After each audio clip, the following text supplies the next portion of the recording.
ban environnement la et d'ailleurs yi wane na ni c'est le milieu urbain surtout la banlieue foofu la mbir mi di gën a fësee askan bi joxe ci seen position. alors yow bi nga dégloo reportage bi déglu askan bi déglu interpellation yi nga xam ne ñoom tamit def nañ ko lan nga jàngatee ci phénomène Simol nak nga ko jàngatee ak itam nak nga jàngatee la réaction de la population. dama doon lire benn livre gisoon le professeur Felwine Sarr wax il faut dans notre contexte revenir aux fondamentaux. Et je pense que ci contexte bi ñu nekk nii di waxtaani il faut que ñu revenir aussi je pense aux fondamentaux. làmb moo xam muy làmb wala nawetaan bu ñu ko defee pour lan la. foog ñu xool déjà l'esprit. parce que je pense que sport à la base c'était à un moment donné pour éviter la guerre. ay nit am ay différends mën a retrouver wu à travers le sport pour régler seen ay problèmes. mu dem ba nekk loo xamante ne vocation la doon jur plaisir nit ñi di ci professionnaliser wu. donc buñ demee je pense ba teraanga nekk ci leneen ak leneen nekk ci acteurs yi ci nekk waruñu nangu lu ko yàq. ñu gis ay images yu déplorable yoo xam ne ñun rafetlu wuñ ko. et di wax ne que police mu ngi def li mu mën ci phénomène bi nga xamante ne moom lañ nekk. chaque fois bu làmb amee le commissaire de Pikine à chaque fois da ngay gis day fay am ñu muy interpeller. mais ñi muy interpeller c'est en fait benn guddoo la ci li ma ko mën a waxee ci géej. parce que en fait mouvement de foule des fois canaliser ko moo dul yomb. imaginez mbër bu am ginnaaw jóge fi mu dëkk. c'est vrai ñun dañuy teg ay raam. peut-être ñi nga yéen journalistes yi peut-être am na lu ngeen ci xam dañuy teg ay oto yu koy topp. mais dafa am ay xale yoo xam ne ñii dañuy dans la ferveur populaire dañuy daw ànd ak mbër mi. ñeneen dañuy dox comme ni ko waa ji waxee léegi di nga gis koo xam ne amul paas amul dara day dem. kooku lan moo ko tax a jóg. donc ñooñu suñu jugee am lu ñuy def ay distance yu sori. ay distance yu sori jàmm gën ba arène nationale. pas jàmm gën seulement mën na nekk aussi beneen zone foo xam ne fu jege la que fu sori ay nit nekk ci mouvement de foule.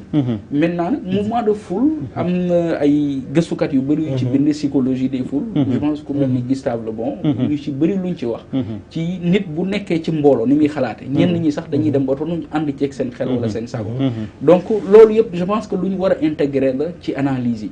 maintenant bu fekkente ne daf ci am ay nit yu def dara ay nit la yu ñu war a interpeller et ci loolu bokk na ci li ci ministre de l'intérieur wax Maître Bamba Cissé que ne bu làmb amee su ma la am que mbër mi dañ ko war a sanctionner man loolu laa gëm parce que mbir mi mooy mbër dafa am écurie am comité de supporters.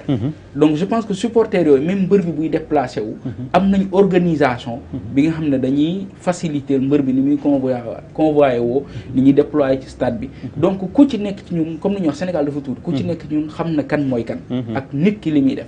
Donc je pense que bu mbër déployé woo dem war a dem bëre ji supporter am yi dañuy sol da ngay gis ay t-shirt ay comité d'organisation ou quelque chose comme ça ñoom suñuy dem et que moom ay cas d'agression ñoom xam nañ ñan ak ñan ko def. Donc je pense que bu ñu frappé ay frappe chirurgicale ci li ñu ko mën a waxee que bu agression amee ñu mën a interpeller wala teg ay sanctions mbër mi nga xam ne moo ko def. Je pense que c'est quelque chose d'important d'autant plus que je pense que warul nekk mbër kese mais écurie dafa am vocation tout comme li may wax ASC yi c'est ça. parce que écurie dañ ci yar nit man loolu laa gëm ASC surtout peut-être moom laa gën a xam dañ ci yar nit parce que football dañuy wax association sportive et culturelle culturelle bi malheureusement nit ñi dañ ko dévoyer ci liñ ko mën a waxee dafa nekk loo xam ne folklore lañ ko def bu nawetaan jotee da ngay gis nit ñi li ñuy def mooy organiser sabar organiser soirée ay tànnbeer ay yu kenn xamul mais je pense que dafa am lu am solo mooy que di organiser ay cours du soir ay cours de renforcement ay ateliers de formation et de renforcement de capacité yi nga xamante ne ndaw ñi dañ ciy bénéficier wu tout comme au niveau de la lutte que mbër yi buñ leen considérer kese ñu bañ a jàng mais aussi ñu xool structure yi nekk Sénégal bëri nañ ñu spécialisé wu ñu former leen au-delà de lamb ji parce que tey il faut ñu waxante dëgg damay dégg ñuy wax ay 4000 lutteurs et quelques mais ñëpp mënuñu bëri ñëpp aussi mënuñu am lépp donc il faut que ñeneen ñi nga xam ne dañ leen di préparer à autre chose au cas où alors mais mesure bi ministre de l'intérieur je crois que Mapenda mën nga ma jox élément ministre de l'intérieur mesure bi mu wax effectivement am na ñoom te ne critiqué nañ ko parce que wax nañu yow ni nga ko expliquer c'est compréhensible que ni bu fekkee ni dafa am lu am nañu dem ci xol ba nëb yi bu ñu ko laalee mën nañu jural ñu xam ñan ñoo ko def parce que écurie la ñoom ñëpp xamante nañ effectivement mais am na ñoo xamante ne dañu wax ni c'est-à-dire mbër bi moom yoonam nekku ci moom peut-être combat am la préparé moom ci victoire am wala ci journée boobu ci la gën a concentré wu donc sanctionner mbër mi dafa mel ni dafa nekk lu injuste est-ce que comprendre ko comme lu injuste aussi nekk na loo xam te ne mën nañ koo jëlee ci li mesure bi nga xam moom le ministre de l'intérieur jël. mënuñu ko jàppee lu injuste dans l'instant que mbër mi am na staff. écurie la dafa am organisation. comme dëkk ni mu amee organisation ku nekk aussi dafa am rôle ak responsabilité. mbër mi c'est vrai am na nu muy concentré wu ci làmb ji mais tey jii jàpp naa ne yow tey jii buñ la naroon jël ci li nga xam ne moom ngay tedde ñu nar la ko xañ di nga jël ay mesures pour fexe ba loolu do am man loolu laa gëm que boo taxawee am lu la nar a yàqal ko doo ko nangu donc tey jii au niveau des lutteurs ça c'est juste inviter les écuries et les acteurs à plus de responsabilité par rapport ak phénomène yi am surtout les comités de supporters ñuy mën a gën a canaliser supporters yi wala foule yi nga xam ne dañuy accompagner mbër mi parce que le problème c'est pas dans l'enceinte du stade problème bi du foofu c'est souvent mbër bi di quitter di dem wala bu làmb ji jeexee confrontation yi am entre les supporters parce que dafay am yeneen yi nga xam ne ñun à notre niveau dañ koy découvrir moo xam aussi bien match nawetaan yi que làmb ji ay nit dañuy génnee xaalis di ko parier ci làmb ji ci match yi loolu nag dafay nekk beneen source de violence ci biir combat bi wala ci biir match bi li nga xamante ne am na fu muy toll rek nit ñi dañuy bëgg déverser wu et puis du aller dans une mesure d'interdire la lutte wala di ko suspendre wala yu mel noonu mais dafa nekk li nga xam ne dañuy inviter les gens à plus de responsabilité parce que dëkk aussi buñ ci nekkee il faut que mu am ay exutoire c'est important Atoumane gis nga ko ni mu ko jàngatee effectivement li Mouhamed waxoon bu ñu commencé circonscrire rek jël les facteurs favorisants jël lépp ñu boole ko dina gën a yombal suñu analyse tey li mu wax aussi lu xel mën a nangu la par rapport ak li ñu jàngatee ñoom la police phénomène bi mais aussi mesures yi nga xam ne xalaat nañ ni buñ ko ci jëlee parce que ñoom on se rappelle que ni ñoom dañuy nekk toujours ci biir nit ñi ñoom dañuy xam lu xew dañuy xam loo xam te ne duñ si sax communiquer parce que loolu moom moo leen permettre ñu mën liggéey mais yéen ñi nga xam ne yéenay liggéey ak la jeunesse wax nga ni sànq ni ñoom elle est plus victime mais tey jeunesse boobu lan mooy les politiques yi nga xam ne teg nañ ko ba mën a encadrer cette jeunesse là ba mu mën a sport parce que yow yaa ngi ci direction éducation populaire ak sport donc ban type d'éducation la ñu prévoir yan programme la ñu prévoir yoo xam te ne dina permettre jeunesse bi dina mën a def éducation épanouir sans pour autant mu déraper ci li nga xam moom la ñuy daw nii muy violence wala ay mœurs yi nga xam moom la ñuy xalaat. merci Pape. Je pense que mënoon nga ma inviter en tant que riverain. parce que maa ngi dëkk Pikine. à côté de l'arène nationale. donc phénomène simil bi ñuy wax. dama ci teg sama bët au quotidien. li nga wax moo ci nekk. bu làmb amee dañuy tëj suñu kër. du ci génn. sinon boo génnee. gars yi dal sa kaw. ak phénomène bi nu muy amee. donc man xam naa ci dara. mais buñ koy aborder donc dans le sens d'un inspecteur de la jeunesse et des sports de l'éducation populaire. am nañu ay mécanismes yi nga xamante ni teg nañ ko d'encadrement de la jeunesse. boo demee ministère de la jeunesse 3 programmes métiers am na d'autres programmes. 3 programmes métiers teg nañ ko depuis des années. et ci cohérence boobu lañ nekk. bi ci njëkk mooy éducation à la citoyenneté. éducation. nous faisons de l'éducation populaire. mais pas comme à l'école. l'éducation populaire mooy après l'école. la continuité de l'école. l'éducation en dehors des classes. loolu dañ koy def au quotidien. am nañu ay moyens yu ñu utiliser pour accéder si ñi nga xam ne soit ñu ngi école. ñii dugg nañu école teel a génn wala ñi mosuñu dugg école loolu ñooy suñu cible la. donc ñii ñuy wax ni phénomène simil si la ñu bokk. donc programme d'éducation à la citoyenneté boobu ñoom lañ ko jagleel. mais maintenant naka ngay accéder si ñoom. donc ministère de la jeunesse politique publique du pour une personne. dem wax ak moom déedéet ñun suñu ay partenaires premiers moom mooy l'association. gis nga écurie yi ngay wax. club de supporters yi. ay association lañu.